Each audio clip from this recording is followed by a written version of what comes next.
Peace and love, everybody. Salute to the good people. Hope everybody is well. I had some thoughts, some really interesting thoughts about what I heard a little earlier today in listening to my brother, the beautiful king, Champside,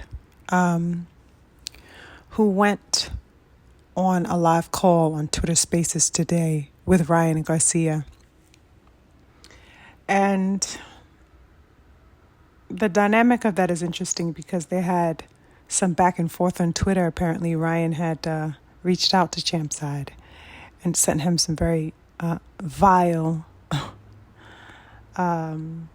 fake, message of some sort pertaining to Bill and some illicit activities and allegations, lies that Ryan had drummed up and sent this to Champside for whatever reason. Please go to the King Champside's page for the details of that particular thing. He has a live about that, and he also posted a clip of the talk that they had in Twitter Spaces today, he and Ryan. And Ryan was among some other people in that call. But there's something that I find to be quite problematic, you guys. Something that has happened that I have noticed more times than can be considered a mere accident or, by happenstance or to be considered somehow serendipitous. It is not the case. Okay?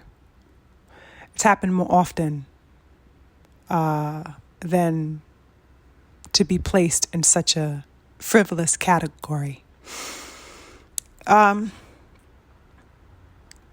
yes, Ryan Garcia got on the call with the King Champside, and I won't get too much within the dialogue of what was said there. Please go check out his page if you want to hear the entire conversation, because it was quite interesting. And Champside definitely gave him the business through and through, as he should have. But in this call, Champside began, I guess, to get a little bit too real for Riri.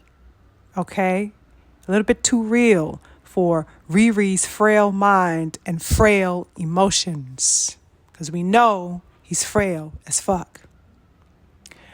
So when it began to get too real, of course, he did what he does best. He played to his victimized mentality, okay? In a public setting, he does what he does best, plays the victim, okay? And he victimized himself within the scandal of the drug cheating. Of course, oh, woe is me, and I didn't do this for this reason, and oh my God, no.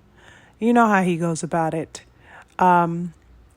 He has to basically uphold his lie while convincing the public that is listening that he is just a good, God-fearing man and a God-fearing Christian, right?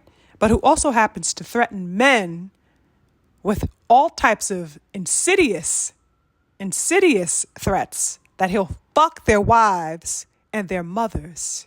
But he's a God-fearing man and a good Christian.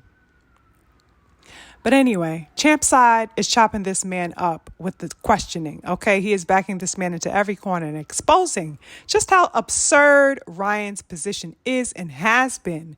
And Ryan, having absolutely no defense at all against any of the line of questioning that he is coming under, he begins calling Champside a racist. He says it several times, okay? And he says it wanting to evade answering any of the questions that were being fired at him. He calls Champside a racist incessantly. Interestingly enough, Ishe Smith, who I follow on Twitter and who has reposted several of my tweets and responses in the past, which is really dope. But But Ishe Smith is a former fighter, former world champion. And Ishe went on a live call on Twitter, Spaces with Ryan, yesterday, okay? And this was another call that left Ryan exposed for his deliberate lying and conniving. And like Champside, Ishe was not backing down, and he spoke every bit of truth, on the matter. Talked about him switching stances, and 1 minute you blaming goddamn Victor Conti, and next minute it's the goddamn ancient Egyptians, next minute it's motherfucking Madonna, next goddamn minute it's Vada, next goddamn minute it's somebody's mama. What the fuck? So Ishe is giving him the business as well, and standing on business in his stepping and pressing Ryan Garcia. And here we go, once again, in that discussion yesterday, here is Ryan not being able to stand on any truth against Ishe's points.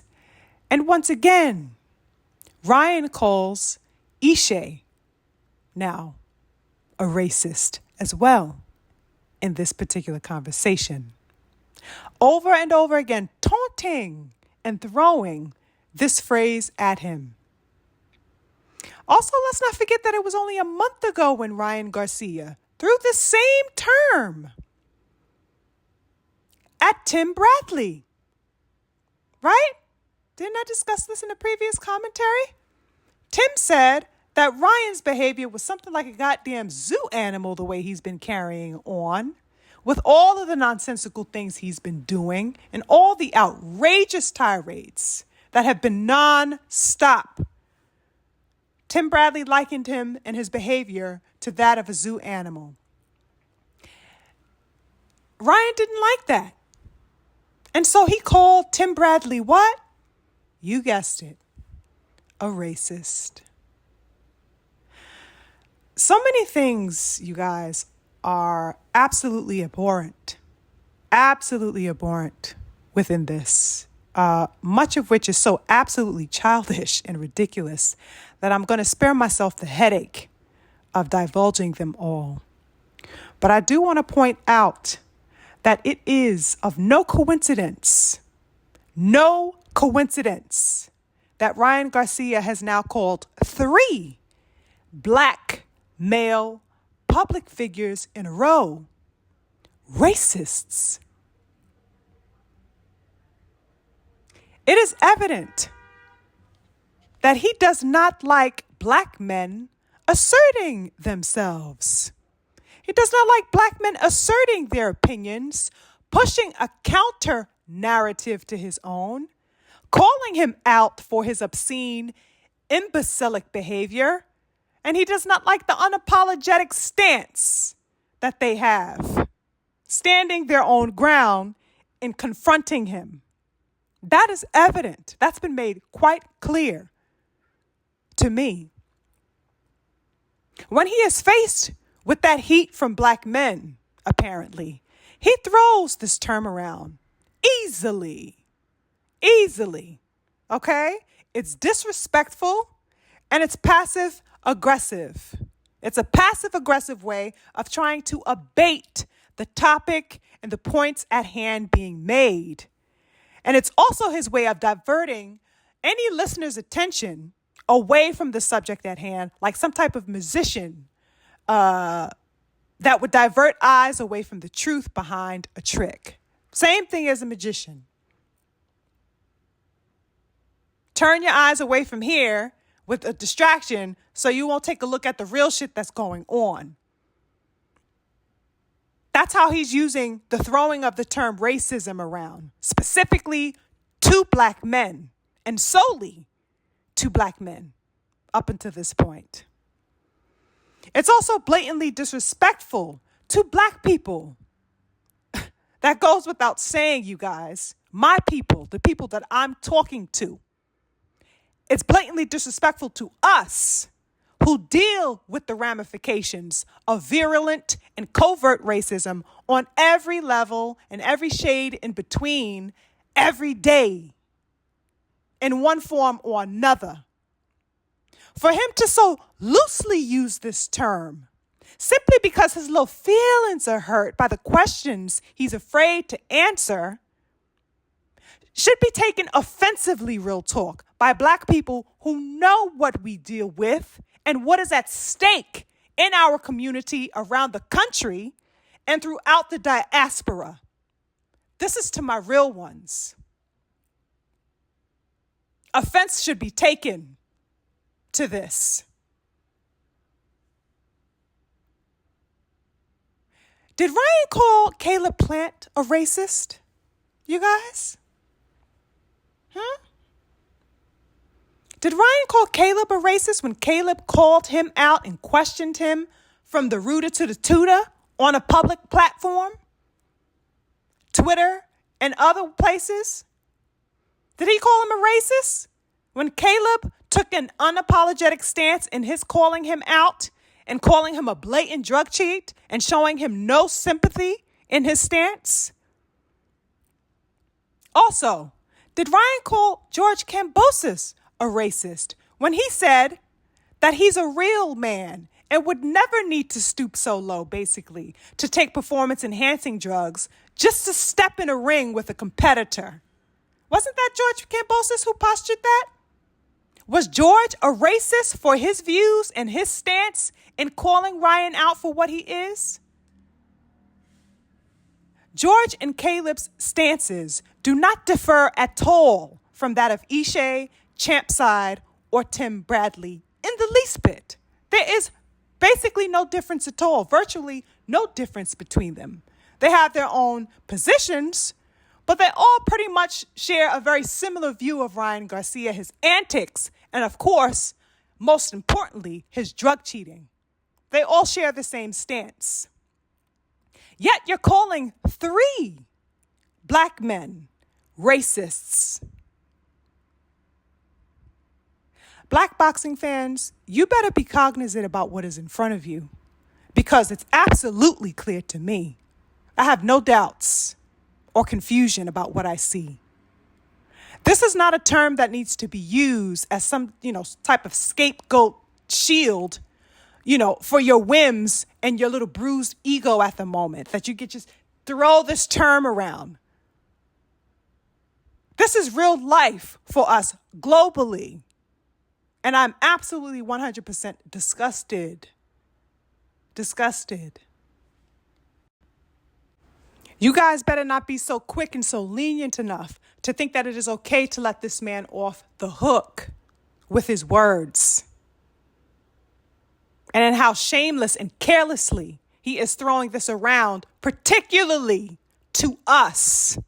It is not being done across the board. So obviously, he has a point of view as it pertains to Black people stepping to him and posing questions and asserting presence. Motherfucker has no idea what racism is and what it means and what the construct poses across people across the world of my culture, particularly. The disrespect is just, it cannot even be described, you guys, or taken lightly. I hope people are listening and paying attention. And sadly enough, he could be so loose and careless with this word that he is throwing around, because there are droves and droves of people, unfortunately, who are listening that are also careless and mindless about what this means, about what racism actually is. What the fuck does a boxing conversation have to do with racism in this juncture in your matter and talking with Champside and in Ishay or in Tim Bradley? They are talking about your behavior, sir, your negligence, your illegality, and taking banned substances so that you can win and get an edge over somebody you feel inferior to as a fighter. And they're calling you out on your bullshit. What the fuck are you talking about racism? It's so absolutely infantile and imbecilic that, you almost want to bypass it because it's so nonsensical. But I speak on it because it's this very miseducated stance that has so many people uninformed and misinformed about what something like racism actually is. I don't mean to get all PBS on you guys and start teaching you motherfuckers and giving classes and lectures. Maybe at another date and time, perhaps. Not today. But, that's not a term that we can, use with a broad brush, people. This man is a simp on every level. And though that is valid and though that is the case, it is not coincidence that 3 of the black men that he has spoken to on public platforms have been referred to, particularly and solely called out as being racists. That is not an accident, you guys. Y'all better think about that and keep your eyes locked on what really is being said here. Anyway, that's it for me, you guys. I'm on to the next. Peace.